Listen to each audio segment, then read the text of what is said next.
গো, বর্ত আসার সময় হয়ে গেল, তোমার ব্রাহ্মণ নাপিত কোথায়? এই তো আমরা এসে গেছি, আমি ব্রাহ্মণ। আমি নাপিত। কই গো, ব্রাহ্মণ ঠাকুর এসে গেছে, পা ধুয়ে দাও। পণ্ডিত পাশে বসো। এই নাপিত, বাইরে দাঁড়া, ঘর পবিত্র হবে। কই গো, এখানে একটু জল ছড়িয়ে দাও, নাপিতের পা পড়েছে।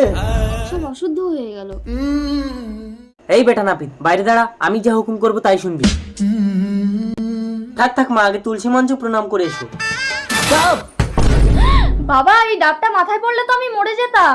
আমি এ কি দেখছি, এই কন্যা তো আজই মৃত্যুযোগ ছিল, এই নাপিতের জন্য বেঁচে গেল। ব্রাহ্মণ ঠাকুর, আপনি অন্তর্যামী। কি গো, মেয়েকে গঙ্গা জল ঢেলে শুদ্ধ করো, নাপিত তো ছুঁয়ে দিয়েছে। ওর গায়ে গঙ্গা জল ঢেলে দিচ্ছি। কি, এই মেয়েকে ছোট জাতে ছুঁয়েছে? আমি একে বিয়ে করব না।